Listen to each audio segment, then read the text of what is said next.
자, 오늘 본문 말씀 가지고 민수기 강의 45번째 시간으로 바울부올 사건이라는 제목으로 함께 은혜 나누겠습니다. 함께 제목을 따라 하시겠습니다. 바울부올 사건. 한 번 더 따라 하십니다. 바울부올 사건. 네, 고맙습니다. 오늘은 민수기 25장 강의를 하겠습니다. 먼저 지난 시간까지의 말씀을 여러분 간단하게 말씀드려 보겠습니다. 우리는 몇 주간에 걸쳐서 민수기 23장, 24장의 말씀을 살펴보았습니다. 민수기 23, 24장은 같은 내용에 대한 기록의 말씀입니다.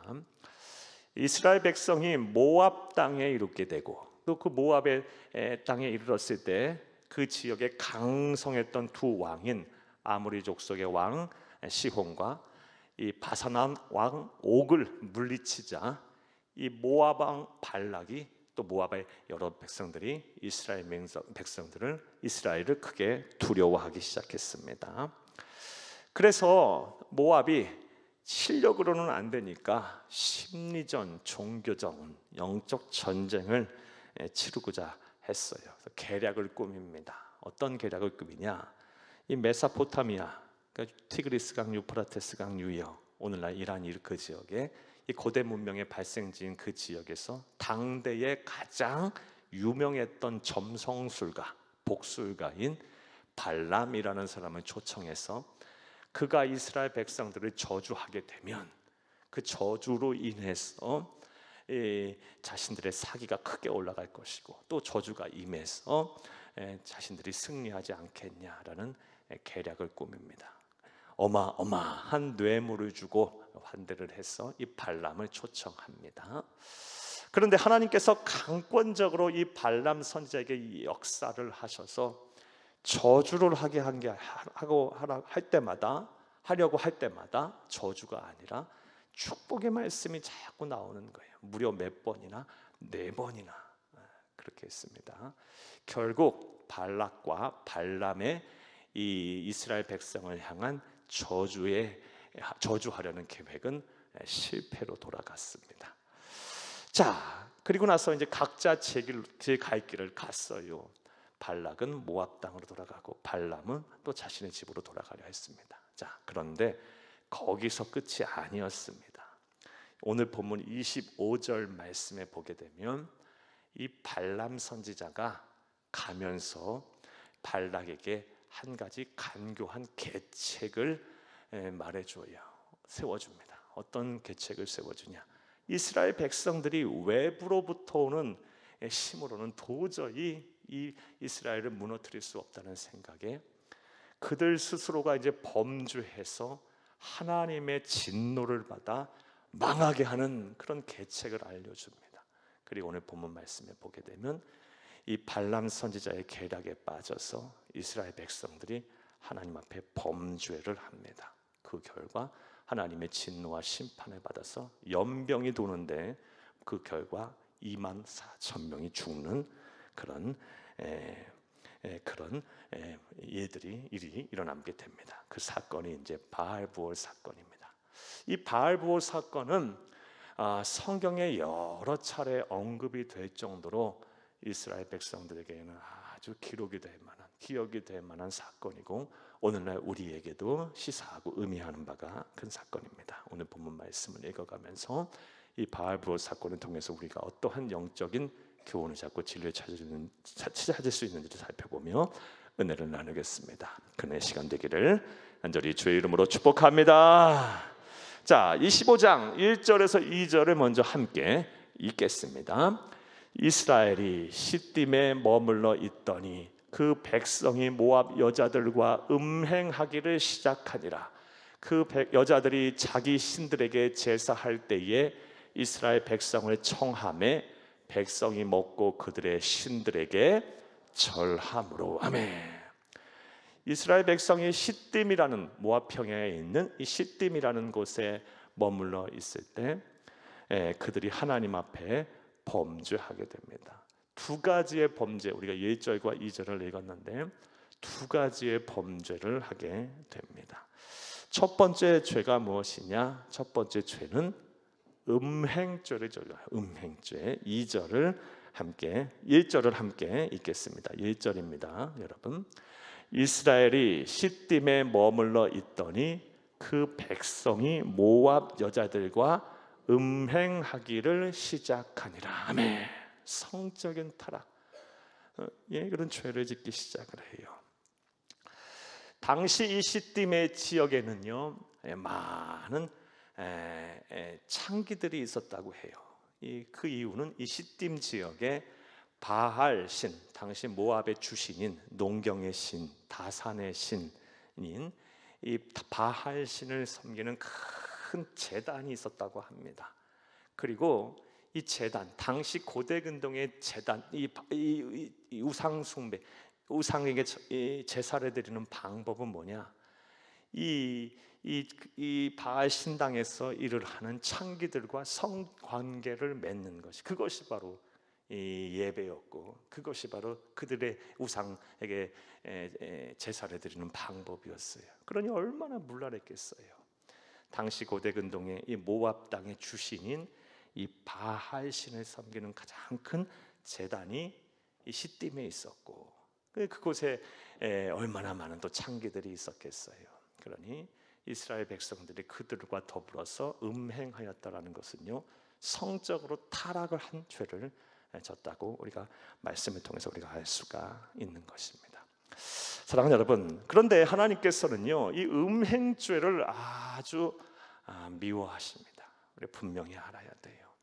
하나님께서 다른 여러 가지 죄 또한 다 미워하시고 경계하시지만 특별히 이 성적인 죄, 음행죄를 하나님은 얼마나 미워하시는지 몰라요. 그리고 이것에 대해서 아주 중히 처벌할 것을 말씀하시고 또 이것에 대해서 경계하라는 말씀을 참 많이 하셨습니다. 한 말씀만 보겠습니다. 고린도전서 6장 18, 19절을 함께 읽겠습니다. 음행을 피하라. 사람이 범하는 죄마다 몸 밖에 있거니와 음행하는 자는 자기 몸의 죄를 범하느니라. 너희 몸은 너희가 하나님께로부터 받은 바 너희 가운데 계신 성령의 전인 줄을 알지 못하느냐? 너희는 너희 자신의 것이 아니라며. 고린도 교회를 향해 쓴 편지인 고린도전서 또한 거의 같은 배경 속에서 하신 말씀이에요. 이 민수기 25장의 시딤에서의 바알부올 사건에서 이스라엘 백성이 모압 여인들과 음행한 것, 이 바알 신을 섬기는 이 창기들과 음행한 거고요. 그리고 이 고린도 교회를 향한 편지 또한 마찬가지예요. 당시 고린도 교회를 쓸 당시 1세기의 고린도 지역에는 아르테미스 신전이 있었어요. 그래서 세계 최대의 그 여신전이 있었어요. 그리고 그곳에는 수많은 여사제들, 창녀들이 있었어요. 그리고 이 고린도 교회 성도들은 예수를 그리스도 믿어 구원을 받고 하나님의 자녀가 됐음에도 불구하고 여전히 예전에 행하던 그런 이런 타락하고 퇴폐적인 이런 성적인 그런 죄를 여전히 범하고 있었던 거예요. 그래서 고린도 교회를 향해서 사도 바울이 음행죄를 특별하게 피해라라고 말씀을 한 것입니다. 그러면서 왜 음행죄를 피해야 되냐? 다른 죄는 외부에 있지만 음행죄는 우리 몸에다 짓는 죄다라고 말씀하셨고, 너희 몸은 하나님이 거하시는, 성령이 거하시는 거룩한 성전이다라고 말씀을 하신 거예요.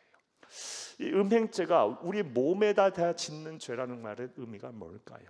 사랑하는 여러분, 다른 죄들도 마찬가지지만 특별히 이 음행죄는요 우리 몸이 하나님이 거하시는 성전이라 그랬는데, 그러니까 성령 하나님의 사역을 가로막고 이 성령 하나님이 거하시는 성전이 우리 몸에다 짓는 죄라는 말은 이 성령의 역사, 그래서 성령의 일하심을 가로막는 죄라는 거예요. 뭐가요? 음행죄가요. 음행죄를 짓는, 성적으로 타락한 사람은요 회개하기가 쉽지 않아요. 그 영혼이 심히 부패해서요. 그 쾌락의 정도가 아주 심히 퇴폐적이고, 그리고 그 경도가 중하여서 쉽게 자기 믿음을 지키기가 쉽지 않아요. 다른 죄보다. 성령의 역사를 가로막는 죄이기 때문에 하나님께 특별히 음행죄를 피하라라고 말씀을 하신 것입니다. 사랑하는 여러분, 행여 우리 성도들 가운데도 그런 성도들 계실까 걱정이에요. 우리 그런 분들은 한 분도 없을 줄로 믿습니다. 사랑하는 여러분, 사람의 눈은 피할 수 있어도 하나님의 눈은 피할 수 없어요. 여러분, 가정의 자리를 잘 지키셔야 돼요. 남편으로서, 아내로서 여러분 서로에게 신의를 어긋날 행동을 하지도 말아야 돼요. 예. 결혼을 했으면 이제 한 남자 한 여자만 보고 살아야지 자꾸 딴 곳에 눈을 기울이고 그러면 안 되는 거예요. 절대로 안 되는 거예요. 예. 사랑하는 여러분, 하나님은 음행죄를 아주 미워하세요. 이 성범적인 범죄를 하나님은 아주 싫어하세요. 그리고 그것에 대한 반드시 처벌하시, 벌을 하십니다. 성령의 역사를 회방하는 죄다까지 이렇게 말씀하고 계실 정도로 음행죄를 아주 미워하세요. 자, 그런데 그런 죄를 지금 누가 짓고 있어요? 이스라엘 백성들이 짓고 있어요. 이 가나안 땅 입성을 앞두고 하나님께서는 광야 40년을 그들에게 지나게 하시면서 불순종했던, 그리고 하나님의 말씀에 벗어나 있었던 이 출애굽 1세대들은 다 이 가나안 땅에 들어가지 못하고 광야에서 죽게 만들었고요. 지금 25장의 시점에서 존재하는 이 범죄를 짓고 있는 이스라엘 백성들은 누구예요? 축복의 세대라고 하는 출애굽 1.5세 2세대들이에요. 그런데도 그들은 여전히 또 어떤 죄를 짓고 있어요? 음행죄를 짓고 있어요. 사랑하는 여러분, 첫 번째로 시딤에서 그들이 무슨 죄를 졌다? 음행죄를 졌어요. 두 번째로 그들은 어떤 죄를 졌을까요? 이 바알부올에서 어떤 일들이 일어났을까요? 사랑하는 여러분, 2절을 함께 읽겠습니다. 여러분 써드린 거에서는 1절과 2절 하나씩 뒤로 밀어놨네요. 2절입니다. 2절 함께 읽겠습니다. 그 여자들이 자기 신들에게 제사할 때에 이스라엘 백성을 청하여 백성이 먹고 그들의 신들에게 절함으로 하며 우상 숭배를 했어요. 물론 이스라엘 측 입장에서 변명 아닌 변명을 하면 말도 안 되는 변명이지만, 우리가 하나님을 떠났어요? 아니요, 하나님께 예배하고 제사도 하고 다 했어요, 이렇게 말할 수 있어요. 하지만 그들은요, 하나님을 섬긴다고 하면서 하나님을 떠나지 않았어요. 하지만 우상 또한 겸하여 섬겼어요. 우상 숭배를 했어요. 이것을 가리켜서, 이 사건을 가리켜서 훗날 사도 바울은요, 영적인 간음죄를 진 죄라고 말해요.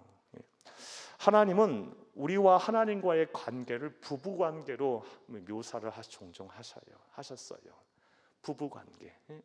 그래서 서로가 서로를 사랑하고 서로가 서로만을 바라봐야지 딴 한 눈을 팔고 다른 우상을 섬기는 것을 가리켜서 간음죄다라고 말씀을 하고 계세요. 영적인 간음죄. 그들은 두 번째로 어떤 죄를 졌습니까? 우상을 숭배하는 영적인 간음죄를 졌어요. 몇 가지 좀 해석을 먼저 하고 이 죄에 대한 얘기를 좀 더 해보겠습니다. 사랑하는 여러분, 3절을 함께 읽어보겠습니다. 3절 읽습니다. 이스라엘이 바알부올에게 가담한지라 여호와께서 이스라엘에게 진노하시니라. 아멘. 모압의 여인들이 이스라엘 백성들을 청하였어요. 그랬더니 이스라엘 백성들이, 이 모압의 여인들이 누군지는 말씀드렸죠. 이 부올에 시딤에 있는 부올에 큰 바알 제단이 있는데 그곳에서 일하는 창기들이에요. 그들이 누구를 청했어요? 이스라엘 백성들을 청하니까 그들이 바알 부올에 가담을 했다라고 말하고 있어요. 이 바알 부올이라는 무슨 뜻일까요? 사랑하는 여러분, 문자 그대로 해석을 하면 부올에서 섬긴 바알이라는 뜻인데요. 부올에서 섬긴 바알. 그런데 이렇게 해석할 필요는 없고요. 이거를 그냥 고유명사로 해석을 하는 게 좋겠어요. 바알 부올이라는 우상이라고 생각하시면 되겠어요. 또는 지명으로 해석을 하시는 분들도 계세요. 성사신학자들 중에서. 그러니까 지명이 됐던 우상이 됐던, 바알부올이라는 우상이 됐던 고유명사로 해석을 하시면 좋겠어요. 쉽게 말해 바알부올이라는 지역에서 바알을 섬겼다, 우상을 숭배했다라고 그들이 보면 되겠습니다. 자, 그런데 제가 앞서 말씀드린 대로 이러한 것들이 이스라엘 백성들이 스스로 그렇게 행한 것이 아니고요. 누구의 계략이었다? 발람 선지자의 계략이었다고 말씀을 여러분에게 드렸어요. 본문에서는 그것이 나오지 않아요. 하지만 민수기서 31장 말씀과 요한계시록의 말씀을 보면 이것이 발람 선지자의 계략이었음을 알 수가 있습니다. 민수기서 31장 16절을 먼저 읽겠습니다. 보라, 이들이 발람의 꾀를 따라 이스라엘 자손을 부올의 사건에서 여호와 앞에 범죄하게 하여 여호와의 회중 가운데 연병이 일어나게 하였느니라. 아멘. 발람의 꾀를 따라 이스라엘 자손을 부올의 사건에서 여호와 앞에 범죄하게 하였다. 그러니까 발람 선지자가 잔꾀를 부려서 외부의 무슨 힘으로부터 이스라엘 백성들을 무너뜨릴 수가 없자 이들이 음행죄를 짓고 하나님이 가장 미워하시는 우상숭배를 하게 함으로 스스로 하나님의 진노를 받아 무너지도록 그런 궤를 꾸몄던 거예요. 참 간교하죠. 자, 더 분명한 말씀 보겠습니다. 요한계시록 2장 14절을 함께 읽겠습니다. 그러나 내게 두어 가지 책망할 것이 있나니 거기 내게 발람의 교훈을 지키는 자들이 있도다. 발람이 발락을 가르쳐 이스라엘 자손 앞에 걸림돌을 놓아 우상의 재물을 먹게 하였고 또 행음하게 하였느니라. 아멘. 성경은 구약에서도 신약에서도 분명하게 말하고 있어요. 누가 벌인 사건 계획이다? 발람 선지자가, 복술가, 점성술사였던 발람 선지자가 이 뇌물을 받고 와가지고 이스라엘을 저주하려 했더니 하나님께서 강권적으로 역사해서 4번이나 오히려 축복을 선언했어요. 그리고 가면서 간교한 계략을 꾸며줬고 또 그것을 발락이 이용을 해서 모함 여인들을 통해서 이스라엘 백성들의 아들들을 꾀어 행음하게 하고 음행죄를 짓게 하고 우상숭배를 하게 한 것입니다. 사랑하는 여러분, 이러한 발람의 또 발락의 하는 행동을 통해서 우리는 어떠한 사실을 알 수 있어요? 사랑하는 여러분, 발람 또 발락, 발람 선지자 그리고 모압 왕 발락의 배후에는 누가 있겠어요? 누가 있겠습니까? 사탄 마귀가 있는 거죠. 그 사탄 마귀가 하나님의 백성들을 넘어뜨리려고 하는 데 있어서 얼마나 집요하게 그들의 약점을 노리고 있었는지를 우리가 잘 알 수가 있어요. 사랑하는 여러분, 이스라엘 백성들의 이 광야 40년 이 하나님의 은혜 속에 살았던 이 이스라엘 백성들에게 있어서 가장 약점이 무엇이었는지를 사탄 마귀는 정확하게 알고 있었어요. 성적으로 약하다는 것을 너무 그들은 그 사탄 마귀가 잘 알고 이 발람 선지자를 꾀어 이런 계획을 세우게 하셨고 이것이 아주 정확하게 들어맞게 된 거예요. 사랑하는 여러분, 이를 통해 우리는 우리의 약점을 집요하게 누리는 사탄 마귀를 이런 정체를 알 수가 있습니다. 실제 사랑하는 여러분, 이 사탄 마귀는 우리보다 우리를 더 잘 알아요. 영적 존재니까요.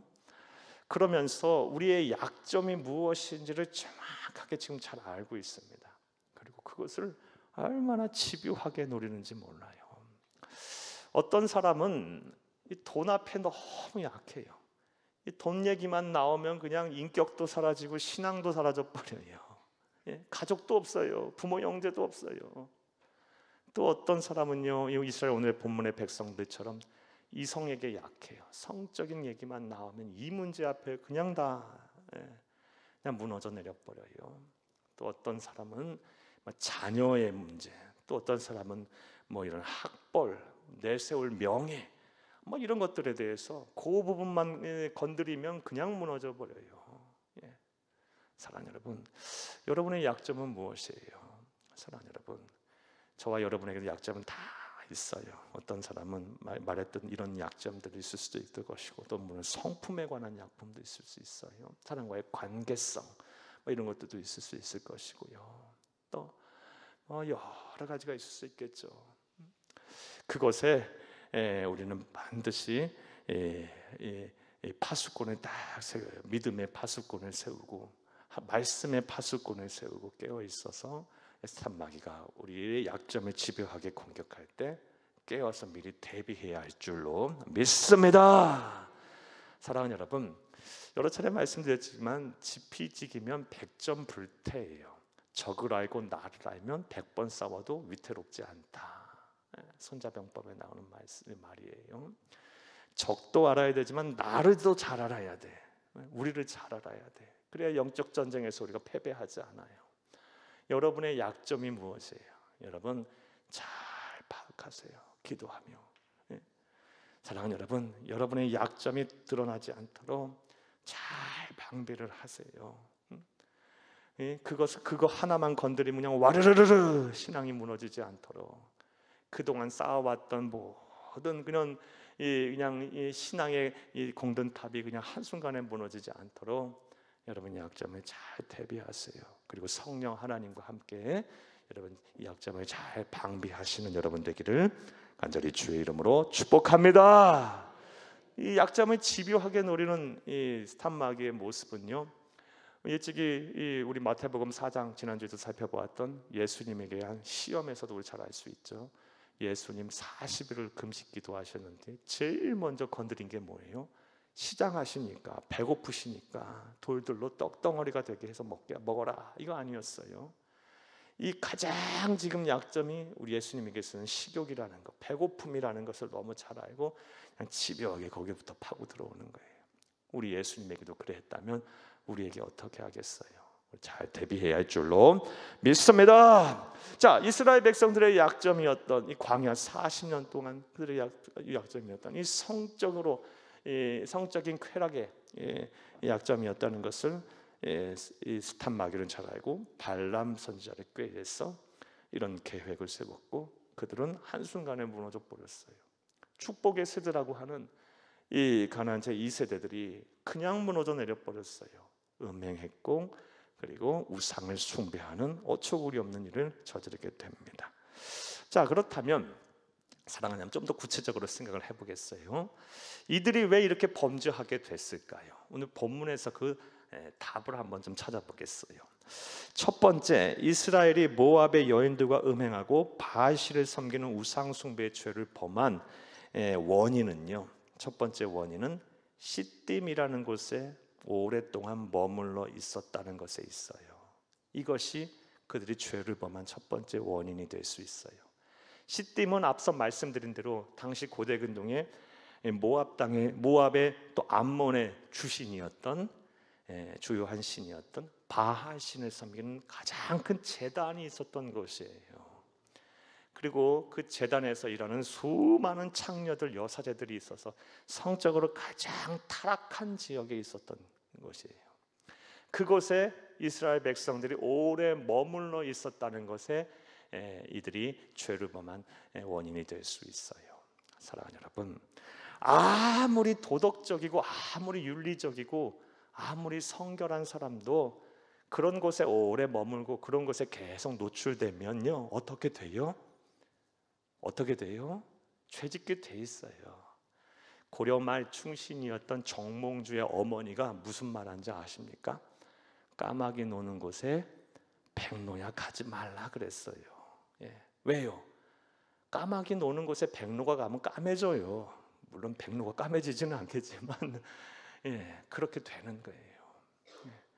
사랑하는 여러분, 우리 그리스도인들은 따라서 이 성적으로 타락한 지역, 그런 환경, 또 여러 가지 비윤리적이고 비도덕적인 불법이 성행하는 곳, 그리고 내 신앙, 내 믿음 지키기 어려운 환경 속에 계속 노출되어 있으면 안 돼요. 반드시 그곳을 떠나야 됩니다. 그곳에서 벗어나야 돼요.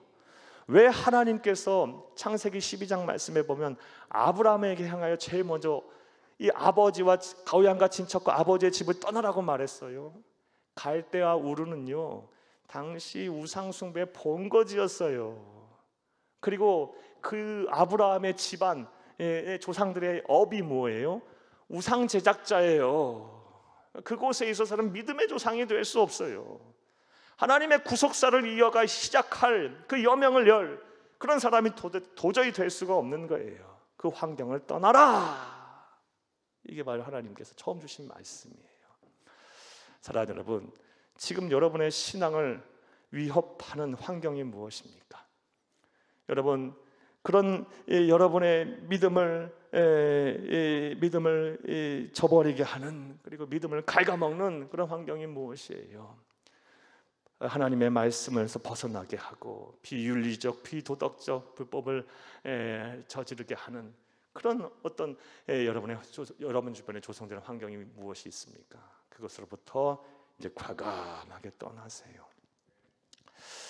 19세기 말 20세기 초 세계적인 기독교 윤리학자인, 신학자이기도 하고 사회학자이기도 했었던 라이놀드 니버라는 사람이 있어요. 이 사람이 아주 기독교 윤리학에 그냥 획을 긋는, 완전 패러다임 시프트를 하는, 패러다임의 전환을 이루는 그런 책을 그 당시 썼는데, 도덕적 개인과 비도덕적 사회, 기독교 윤리학을 전공하는 사람 반드시 이 책부터 봐야 될 사람이에요. 도덕적 개인과 비도덕적 사회, 이게 무슨 얘기냐?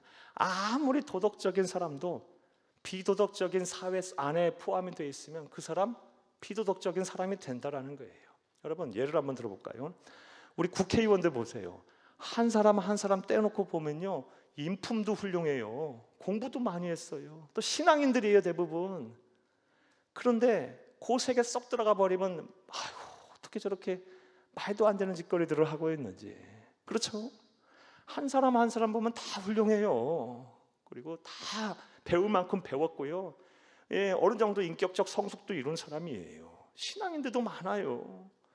그런데 그 안에 들어가게 되면요, 사랑하는 여러분, 엉망이 돼버려요. 도덕도 윤리도 법과 질서도 없고 인격도 그냥 형편없어 보이고요. 마찬가지, 우리 그리스도인도 범죄하지 않으려면 그런 환경에서 떠나야 합니다. 과감하게 벗어나야 합니다. 이런 실천이 저와 여러분 가운데 있기를 간절히 주의 이름으로 축복합니다. 이스라엘이 모압의 여인들과 음행하고 바알신을 섬기는 우상 숭배의 죄를 범한 근본적인 원인, 첫 번째로 시딤에 오래 머물러 있었기 때문이에요. 두 번째 원인, 오늘 본문 말씀을 통해서 살펴보면요, 두 번째 원인은 그들의 일상이 너무 무료하고 나태해졌기 때문에 그래요. 사랑하는 여러분, 이스라엘 백성은 광야 38년이라는 시간을 그들이 불순종한 대가로 하나님부터 연단을 받았어요. 훈련을 받았어요. 말이 38년이지 여러분, 38년 동안 광야 생활한다는 건 쉬운 일이 아니었을 거예요. 물론 하나님께서 그들을 지키시고 보호하셔서 의복 한 벌 헤어지지 아니하고 신발끈 하나 풀어지지 아니하고 마치 아들을 안는 것 같이, 갓 태어난 아들을 안는 것 같이 안고 왔다라고 말씀하셨지만, 사랑하는 여러분, 생각을 해보세요. 여러분, 2년마다 우리 이 전셋집 구하려고 이동하는 것도, 이사 가는 것도 힘든데, 하나님이 그냥 어떤 날은요, 갑자기 낮에는 구름기둥, 밤에는 불기둥으로 느닷없이 이동하면요, 다 또 장막 다 걷고 그냥 이사 다녀야 되는 거예요, 광야에서. 그리고 그들이 먹는 게 주된 음식이 뭐예요? 하늘에서 만나를 먹고 또 메추라기 떼를 먹고, 아마 그런 걸 계속 반복적으로 먹어야 했고요. 숱한 이민족의 침입도 있었고요. 사랑하는 여러분, 쉬운 일이 아니었어요. 그러다가 드디어 이제 가나안 정복 전쟁을 앞두고 이 모든 신원과 연단의 시간을 마치고 이 모압이라는 모압 땅, 모압 평야의 시딤이라는 곳에 정착 아닌 정착을 하게 됐어요. 이제 거기서 이제 드디어 가나안 땅을 내다보면서 이제 정복 전쟁을 앞두고 있어요. 그러다 보니 이 모압 평야는요, 이 곡식이 잘 자라고 농경을 할 수 있는, 유목이 아닌 농경을 할 수 있는 그런 지역이거든요. 평온하고 평안한 삶이 그들이 이전에 가지지 못했던 시간들을 이 모압 땅에서 가졌던 거예요. 그러다 보니 뭐 하게 된 거예요? 딴 생각들을 하기 시작한 거예요. 그동안에는 이 자신들이 그냥 살기 위해서, 또 하나님이 주신 이 시련과 연단을 그냥 극복하고 또 그런 훈련을 받기 위해서 자기에게 주어진 삶을 막 최선을 다해 살았는데, 사명 감당하려고 애쓰고 또 그냥 신앙 지키려고 애쓰고 또 먹고 살려고 막 내 힘을 다하여 애쓰고 또 내게 준 책임 감당하려고 막 애쓰고 그랬는데, 이제 다 그냥 평안해지니까 딴 생각, 딴짓거리들을 하기 시작한 거예요. 사랑하는 여러분, 성경을 보면 이렇게 해서 범죄한 예가 참 많아요. 예를 한번 들어볼까요? 소돔성이 왜 멸망했다고 성경은 기록하고 있습니까? 소돔성, 물론 그들은 성적으로 아주 타락한 도시였어요. 그런 연유 때문에 멸망했어요. 그런데 에스겔 선지자는요, 다른 관점에서의 그 원인을 이야기하고 있어요. 에스겔서 16장 49절을 함께 읽겠습니다. 네 아우 소돔의 죄악은 이러하니 그와 그의 딸들에게 교만함과 음식물의 풍족함과 태평함이 있으며 또 그가 가난하고 궁핍한 자를 도와주지 아니하며. 여러 원인이 있지만 음식물의 풍족함과 뭐가 있어요? 태평함이 있어요. 태평함. 그들의 삶이 이제 막 태평하고 막 넘쳐나고 무료하고 나태한 삶이 이제 계속 듣다 보니까 딴 생각들을 하기 시작한 거예요. 사랑하는 여러분, 지금 여러분 바쁘게 살고 계시다면요, 죄질 틈 시간도 없어요. 사명 감당하려고 그 사명에 그냥 깨어 막 낮이고 밤이고 사명 감당하려고 막 뛰어다니면요, 여러분 죄질 여유도 없다니까요. 그럴 틈도 없어요. 하지만 이제 다 됐어. 이제 뭐 나 아니어도 할 수 있어. 나이도 먹을 만큼 먹었고 이제 좀 쉬어야지. 그런 순간부터는 참 죄송한 말씀이지만 죄짓기 시작하는 거예요. 여러분, 지난 과거에 매여 살지 마세요. 추억팔이 신앙인들 하나님 경계해요. 아주 미워하세요. 지금이 중요한 거예요. 지금이. 앞으로가 중요한 거고. 우리 그리스도인은 항상 현재 이 진행형적인 그런 신앙의 삶을 살아야 되는 거예요. 이제 됐다라고 하는 순간 교만의 죄를 짓게 되고 자기 의를 드러내기 시작하고요. 이제 됐다라고 생각하는 순간 자꾸 딴 생각해요. 원망 불평이 막 내 안에 가득하게 되고 누구 막 미워하고 정죄하기 시작하고 막 이래요. 게으르고 나태하고 기도하지도 않고 막 이러기 시작해요. 사랑하는 여러분, 우리 안에 이러한 독소들을 빼내야 돼요. 사랑하는 여러분, 탈무드에 이런 말이 있어요. 어떤 제자가 랍비에게 와가지고 경건이란 무엇입니까? 좀 경건한 삶을 살고 싶은데 이 랍비여 우리에게 경건에 대해서 말해주세요 했더니 이 랍비가 이런 말을 했대요. 자기가 맡은 일을 존귀하게 여기고 최선을 다하는 것이 경건이다. 즉 이렇게 살면 죄질 틈도 없고 여유도 없고 경건한 삶을 산다라는 거예요. 하나님의 나라 가는 그날까지 내게 주신 사명 감당하려고 애쓰고 신앙 지키려고 애쓰고 그리고 내게 주어진 삶 속에서 또 내가 해야 할 일을 잘 찾아서 그리 하려고 열심히 노력하다 보면요, 죄질 여유가 없어요. 그런데 그런 거 다 내려놓고 이제 됐다라고 하는 순간부터는요, 사탄 말과 요리 들어왔다 요리 나왔다 요리 들어갔다 요리 나왔다 요리 나왔다 일어났다. 뭐 그렇게 섭섭한 게 많은지. 교회에 섭섭하고 나라에 섭섭하고 아들 딸에게 섭섭하고 며느리에게 섭섭하고 뭐 이렇게 섭섭하게 남편에게 섭섭하고 아내에게 섭섭하고 뭐 이렇게 섭섭하게 많은지. 솔직히 그러시죠? 됐다라고 싶은 순간 아니면 다행이에요. 아니면 다행이야. 사랑하는 여러분, 솔직히 우리의 모습이 많은 부분들이 이게 우리의 모습이에요. 됐다라고 생각하는 순간 평안하고 무료하고 이제 됐다라고 생각하는 순간에는요, 잘못하면 죄를 짓게 돼 있어요. 조심하셔야 돼. 조심하시는 여러분들이 다 되기를 간절히 주의 이름으로 축복합니다. 또 세 번째로 이들이 이 바알부올에서 이러한 죄를 범한 근본적인 원인이 뭘까요? 모압 여인의 요청에 초청에 응했다라는 것에 이제 근본적인 원인이 될 수 있죠. 아무리 시딤이 이 우상 숭배의 본거지고 성적으로 타락한 본거지고 또 자신의 처한 상황이 쉽게 죄의 유혹에 빠질 수 있는 그런 상황에 노출되어 있었다 할지라도 내가 내 자신을 잘 지켰으면 되는 거예요. 절제하고 아니다 선을 딱 긋고 끊어버리면 되는 거예요. 되는 거야. 그런데 이들이 그렇지 못했어요. 3절을 2절을 다시 한번 읽어볼게요. 2절이요. 2절 한번 보겠습니다. 2절 읽겠습니다. 그 여자들이 자기 신들에게 제사할 때에 이스라엘 백성을 청함에 백성이 먹고 그들의 신들에게 절함으로 초청했더니 얼씨구나 하고 그냥 응하고 버린 거예요. 내가 내 선을 딱 거야 돼요. 갈라디아서 5장 말씀에 나오는 22절에 나오는 성경의 9가지 열매 중에 제일 마지막 열매가 뭐예요? 절제예요. 절제. 이 성경의 9가지 열매, 사랑시랑 화평부터 시작해서 쭉 마지막 이 절제에 이르는 이 9가지 열매를 하나씩 이렇게 병렬로 동일하게 하나씩 놓을 수도 있고요. 이거를 인과로 설명할 수도 있어요. 그러니까 이 절제 열매를 맺게 되면 이 모든 것이 가능하다, 이렇게 해석도 할 수도 있어요. 사랑하는 여러분, 따라서 이 절제 열매를 우리가 잘 맺어야 돼요. 성경에서 이 절제를 기가 막히게 잘한 사람이 하나 있어요. 누가? 우리 구주 예수님이시죠. 예수님 아주 대단하세요. 절제 열매를 아주 우리가 잘 이렇게 맺어야 한다는 걸 보여주신 분이에요.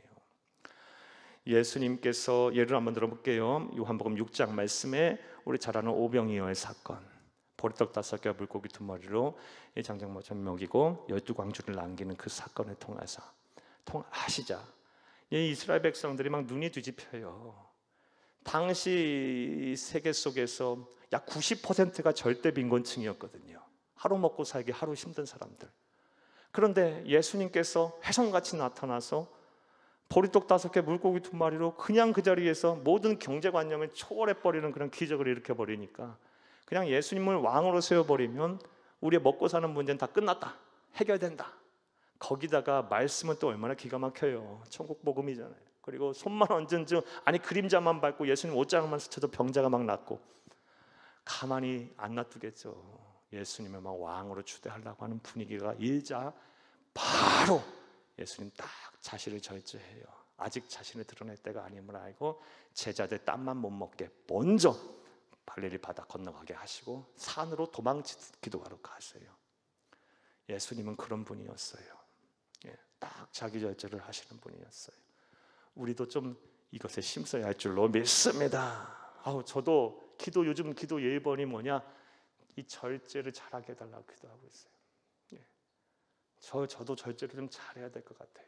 너무 과해도 안 되고 너무 모자라도 안 되고 이 절제를 잘 해야 될 것 같아요.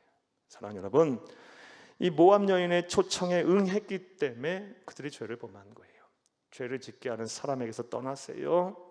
저기 절제를 정확하게 하세요. 세상에 한 발을 내딛고 또 하나님도 섬긴다고 이 양다리 걸치는 신앙, 이거는 하나님께서 용인하지 않으세요. 반드시 하나님 심판하세요.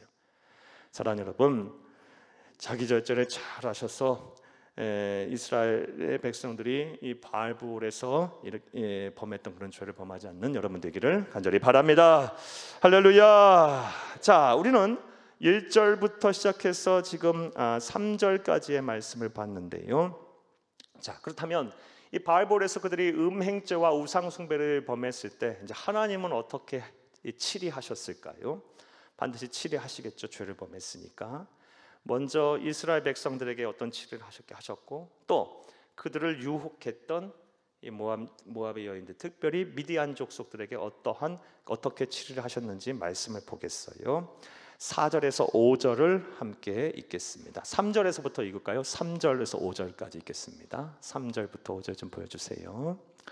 이스라엘이 바알볼에게 가담한지라 여호와께서 이스라엘에게 진노하시니라. 진노하신 하나님, 죄를 졌으면 반드시 그에 대해 진노하신 하나님. 4절 읽겠습니다. 여호와께서 모세에게 이르시되 백성의 수령들을 잡아 태양을 향하여 여호와 앞에 목매어 달라. 그리하면 여호와의 진노가 이스라엘에게서 떠나니라. 아멘. 그러니까 이스라엘의 백성의 죄는요, 이게 몇 사람의 죄가 아니었다라는 거예요. 4절 말씀에 보면 백성의 수령들을 잡아서 목매달아라. 이게 뭐예요? 조직적인 죄였다는 거예요. 위로부터의 죄였다는 거예요. 자, 5절 읽겠습니다. 모세가 이스라엘 재판관들에게 이르되 너희는 각각 바알볼에게 가담한 사람들을 죽이라 하니라. 아멘. 무섭도록 심판하시죠. 다 잡아 죽여버려라 그래요. 무섭도록 심판하세요. 사랑하는 여러분, 하나님은 이 죄를 미워하시고 반드시 심판하시는 하나님이에요. 자, 또 이 이스라엘을 유혹했던 이 미디안 족속들은 어떻게 하나님께 치리하셨을까요? 16, 18절을 함께 읽겠습니다. 여호와께서 모세에게 말씀하여 이르시되 미디안들을 대적하여 그들을 치라. 18절. 이는 그들이 속임수로 너희를 대적하되 부올의 일과 미디안 지휘관의 딸 곧 부올의 일로 연병이 일어난 날에 죽임을 당한 그들의 자매 고스비의 사건으로 너희를 유혹하였음이니라. 아멘. 16에서 18절 말씀에 대한 이야기는요, 이후 민수기 31장에서 정확히 나와요. 그때 한 번 더 말씀드리겠지만 간단히 말씀드리면, 하나님께서 어떻게 미디안 족속을 멸하게 하셨냐? 12지파에서 1000명씩을 차출하게 하세요. 12만 명, 12,000명이 됐죠. 이 12,000명이 미디안 족속을 치게 하는데 하나님께서 크게 승리하게 하셔서 미디안 족속의 5 왕을 죽여요. 그리고 그때 누구도 죽어요? 발람도 죽어요. 발람도 죽여요. 하나님께서. 그러니까 죄를 미워하시고 심판하신 하나님을 우리는 정확하게 알 수가 있습니다. 이러한 배경에는 또 하나님의 어떠한 속성도 우리가 볼 수 있습니까? 오늘 본문을 보게 되면 그런 하나님이 이제 자세하게 흘러나오는데요, 보여지는데 11절 말씀 한번 읽어볼게요. 11절. 제사장 아론의 손자 엘르아살의 아들 비느하스가 내 질투심으로 질투하여 이스라엘 자손 중에서 내 노를 돌이켜서 내 질투심으로 그들을 소멸하지 않게 하였도다. 아멘. 비느하스에 대한 이야기는 조금 이따 해드릴게요. 자, 그런데 계속 반복해서 나오는 단어가 뭐예요? 질투라는 단어가 계속 나와요. 하나님은 질투하시는 하나님이에요. 그렇다고 하나님은 오류가 있으시거나 뭐 성품적으로 결함이 있으시다 이렇게 생각하면 안 되고요. 하나님은 완전하신 분이시니까. 우상을 숭배하는 자들을 향해서 하나님 그것에 대해서 가슴 아파하고 미워하신다는 말씀이에요. 분명 나 외에 다른 신을 섬기지 말라 했는데 나 외에 다른 신을 섬기는 이스라엘 백성들을 향해서 질투하시는 하나님이에요. 신명기서 4장 24절 말씀에 보면 내 하나님 여호와는 소멸하는 불이시요 질투하시는 하나님이시니라 라고 말씀하셨어요. 우리가 이런 하나님의 속성도 잘 알아야 돼요. 하나님은 사랑이세요. 그 하나님의 사랑보다 더 큰 사랑은 없어요. 하지만 하나님은 또 질투하실 정도로 또 그런 이 죄와 또 이 범죄한 것에 대해서는 분명한 치료를 하시는 분이 우리가 기억해야 할 줄로 믿습니다. 자, 하나님은 어떻게 치리하셨습니까?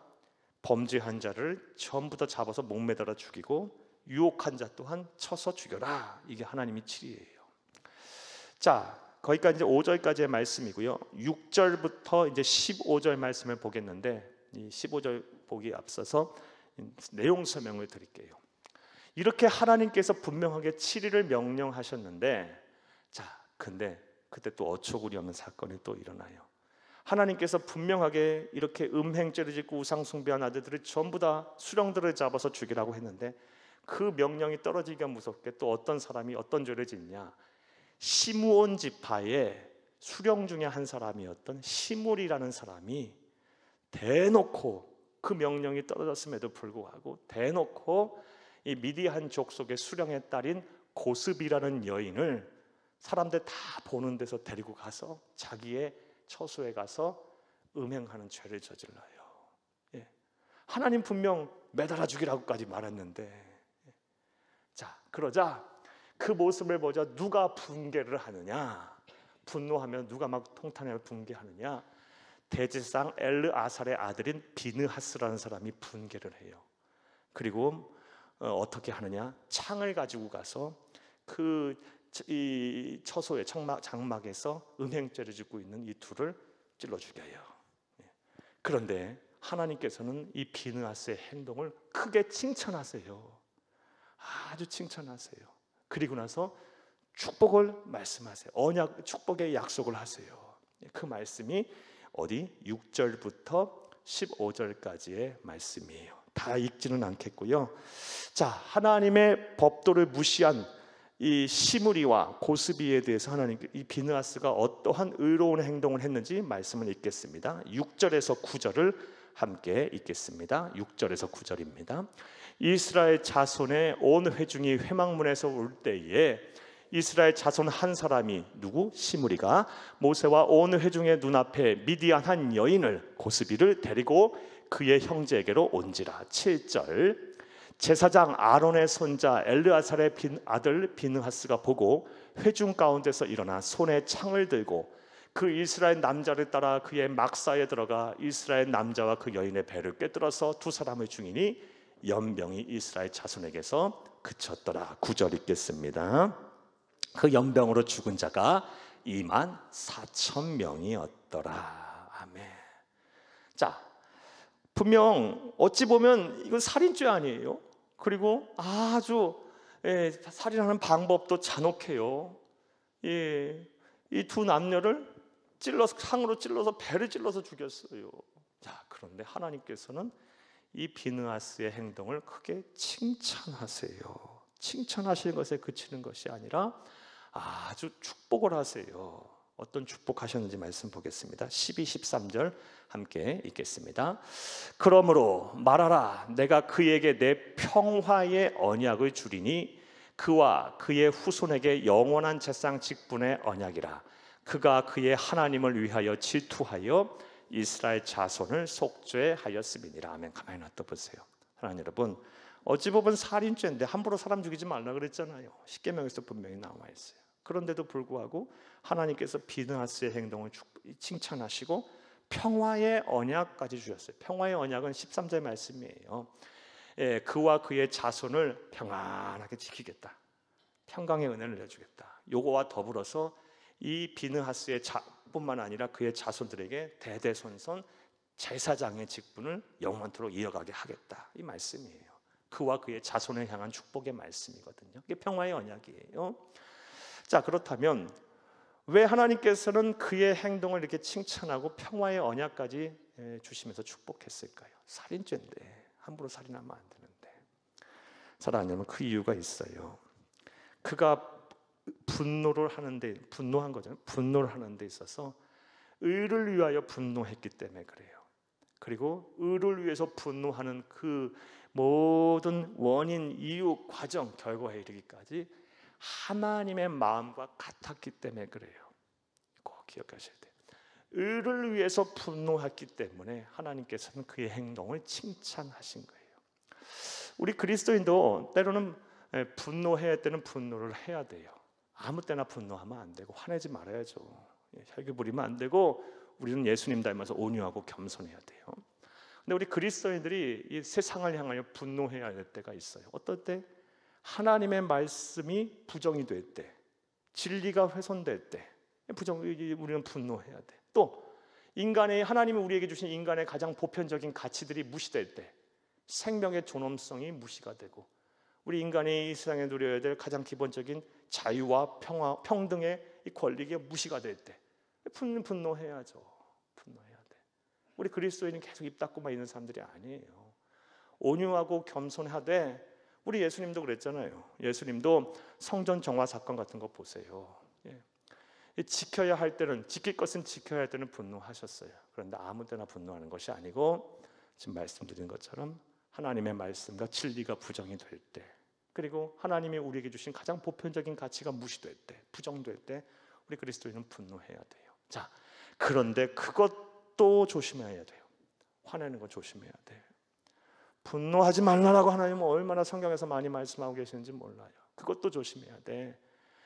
우리는 인류의 역사를 통해서 그리스도인들이, 교회 역사를 통해서 그리스도인들이 하나님의 뜻이라는 미명하에 자기 욕심을 채우고 자기 뜻을 이루려고 분노해서 수많은 사람들을 죽이거나 다치게 한 경우를 너무 많이 보았어요. 중세시대의 종교재판들, 마녀사냥들. 하나님의 뜻입니다. 하나님의 그렇게 행하라고 하셨습니다. 그래서 막 분노해서 사람들 막 죽이고 그랬어요. 결국 자기 뜻, 자기 생각, 자기 의지를 관철하기 위해서 그렇게 한 거거든요. 그러므로 우리가 분노할 때, 어쩔 수 없이 분노할 때도 이것이 하나님의 마음과 같은가, 이게 하나님의 뜻과 같은가를 잘 분별해야 돼요. 오늘 비느하스의 행동, 이 의를 위해서 분노한 이 행동을 하나님께서 칭찬하시고 그의 자손 만대까지 복 주시겠다고 평화의 언약을 맺은 이유는 이 이 비느하스의 분노가 하나님의 분노, 하나님의 마음과 같았기 때문에 그래요. 이것을 또 잘한 사람이 성경에 보면 나와. 누구? 다윗. 다윗이 얼마나 이 허물이 많은 사람이에요. 우리 평생 살아도 살인죄 질까요? 안 지겠죠. 안 져야 됩니다. 말씀을 한 번만 들으시는 것 같아요. 너무 감사해요. 아주 훌륭한, 아주 목사를 기쁘게 하고 하나님께 영광 돌리는 우리 성도님이에요. 감사해요. 사랑하는 여러분, 이 평생 살아도 쉽게 막 가정 파괴하고 그럴까요? 안 해야 되겠죠. 그런 일이 있어서 안 돼요. 남의 유부녀를 막 겁탈해도 되겠어요? 그런 죄 지면 안 되죠. 절대 안 되죠. 근데 이 모든 것을 다윗은 다 한 사람이야. 그럼에도 불구하고 하나님께서 그에게 그런 복을 주신 건 뭐냐? 그가 분노할 때, 또 그가 하나님의 입장을 대변해야 할 때, 하나님의 마음을 아주 꼭 맞춰서 하나님의 뜻을 잘 헤아려서 때로는 분노하고 하나님의 입장을 대변했기 때문에 그래요. 내 종 다윗을 만나니 내 마음에 합한 자라. 이게 바로 다윗에 대한 평가예요. 분노해야 때는 분노해야 해야 돼요. 그러나 그것 또한 조심해야 돼. 내 생각, 내 의지가 마치 하나님의 뜻이냐, 하나님의 마음이냐, 그거를 교묘하게 이용해서 분노하는 경우가 흔히 있기 때문에 그래요. 분노해야 할 때는, 때로는 막 나서서 사회적인 저항을 해야 할 때는 이것 또한 하나님의 뜻인가, 하나님의 마음인가, 이것을 잘 헤아려서 잘 분별해서 그리고 나서 해야 되는 거예요. 사랑하는 여러분, 의를 위하여 분노할 때는 반드시 하나님의 마음과 같아야 할 줄로 믿습니다. 비느하스가 그랬기 때문에 그 복을 주신 거예요. 자, 시간 많이 드니 말씀 맺겠습니다. 사랑하는 여러분, 오늘은 민수기 25장 말씀에 대한 전체 강의를 했어요. 민수기 25장은 바알부올 사건이에요. 이 사건은 이후에도 출애굽 이후, 그리고 가나안 정복 이후, 그리고 이 신약 시대에서도 계속해서 언급될 만큼 하나님께서 하나님의 백성들이 꼭 기억하고 마음에 두어야 할 사건으로 하나님께서 우리에게 말씀하고 계세요. 25장 바알부올에서 이 시딤에서 어떠한 죄를 졌습니까? 그들은 음행죄를 졌고요, 우상을 숭배하는 죄를 졌어요. 그들이 누굽니까? 하나님의 백성이라고 하나님의 수많은 영광과 기적을 받고 하나님의 돌보심 속에 살았던 이 가나안 정복 전쟁을 앞두고 있는 축복의 세대라고 하는 불신종의 세대들은 다 죽었고요, 축복의 세대라고 하는 살 수 있는 출애굽 2세대들이에요. 그런데도 그런들이 죄를 졌어요. 하나님이 가장 미워하는 죄 두 가지 죄를 졌어요. 음행죄와 우상 숭배를 했어요. 그 이유가 무엇입니까? 범죄하게 하는 환경에서 계속 머물렀기 때문에 그래요. 노출되어 있었기 때문에 그래요. 그리고 그들은 무료하고 나태함 속에서 자신이 해야 할 일들, 그리고 맡겨진 일들을 소홀히 하는 삶을 살았기 때문에 그래요. 무엇보다 절제하지 못했기 때문에 그래요. 그러자 하나님께서는 그런 죄를 진 자들을 가만히 안 놔두고 반드시 심판하셨어요. 어떻게요? 연병이 돌아서 24,000명이 죽었어요. 그것도 비느하스가 나서서 의를 위하여 분노하지 않았다면 더 많은 사람 죽었을 거예요. 사랑하는 여러분, 하나님은 죄를 범한 자를 반드시 심판하시는 공의의 하나님이세요. 질투하시는 하나님이세요. 이것을 꼭 기억해야 할 줄로 믿습니다. 우리가 때로는 분노해야 될 때는 분노해야 돼요. 하지만 이 또한 의를 위해서 분노할 때 또한 반드시 하나님의 마음과 같은지, 내 마음이 하나님의 마음과 같은지를 잘 분별해서 분노해야 줄 믿어요. 부디 이런 삶 사셔서 바알부올 사건을 통해서 하나님 주신 은혜를 우리의 마음에 잘 새겨서 하나님 기쁘시고 사람들 칭찬받는 참된 성도님들 다 되시기를 간절히 바랍니다. 할렐루야, 할렐루야.